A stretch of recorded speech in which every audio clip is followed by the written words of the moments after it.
Here's another example of a geometric proof where I have all of the statements written down and then we're going to have to fill in the reasons. So we again always need to look at the given. R is the midpoint of AM, and we know MB equals AR. We want to prove M is the midpoint of RB.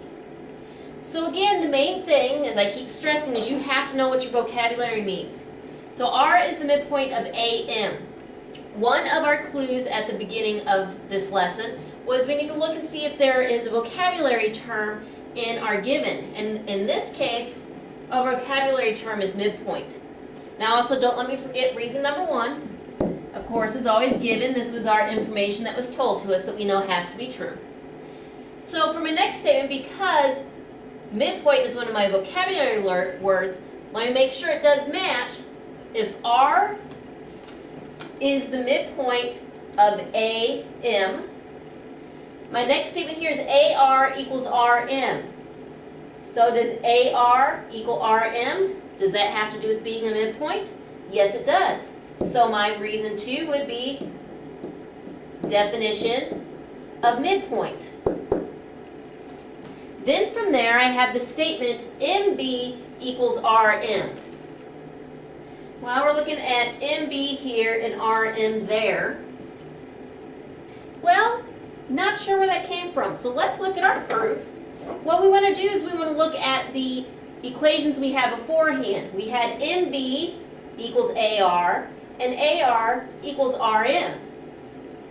Well, look at that. I had MB there and RM there. If you notice, they both equal AR. So what this is this basically is our transitive property split up into two steps. If MB equals AR and AR equals RM, then I know MB equals RM. So 3 would be your transitive property. Then the last statement says M is the midpoint of RB. So we just said MB equals RM. Well, that would be the 2 halves of RB. So yes, I do know M is the midpoint of RB. And you can also use the definition of something as a reason later than after the given. So again, we have a vocabulary word, so that gives me a clue that I'm going to have to use a definition. So this reason would be definition of midpoint again. And that would be that proof.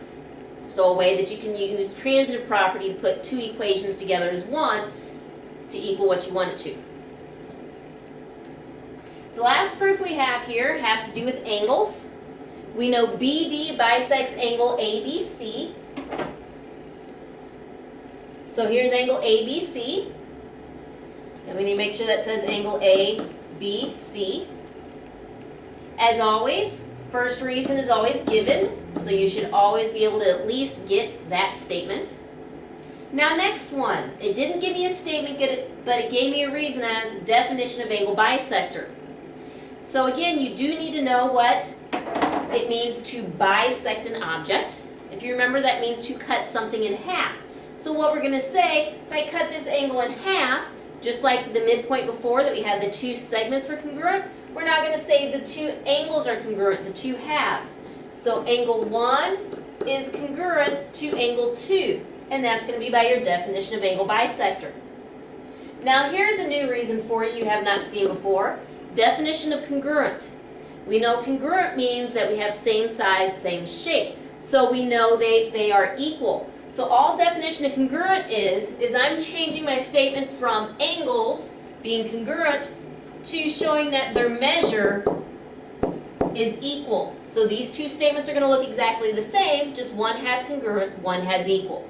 That's definition of congruent. So make sure and get that down. Same statement, but one has equal, one has congruent. Now my next statement here, angle 1 plus angle 2 equals the measure of angle ABC. Well, I don't have anything up in here about angle 1 plus angle 2. I only have that we have an angle bisector for ABC. So what I want to do is go to my diagram here. Angle 1 plus angle 2 equals angle ABC. Hopefully you're starting to recognize the part plus part equals whole. This part plus that part equals the entire angle. So part plus part equals whole is always your angle addition postulate. angle addition instead of segment addition because these are angles. And then we have substitution here again, angle 1 plus what equals angle ABC. So what they want us to do, we look up, again we're replacing angle 2. So angle 2 up here said was the same as angle 1. So we're going to put the measure of angle 1 equals the measure of angle ABC. That was substitution. Remember replacing. Now it says distributive property. What we've learned about, and I would tend to disagree with that distributive property, it should be simplify. Because if nothing else, if you're stuck on this on your test or on a worksheet, our very last statement here has to be exactly what it asks us to prove. So because it says it wants us to prove the measure of angle ABC equals 2 times the measure of angle 1, that's exactly what you're going to write there. And then I would suggest that it be simplified because you're combining your angle 1s, just like a variable. Make sure and write down any notes that you can for this to help you with your activity tomorrow.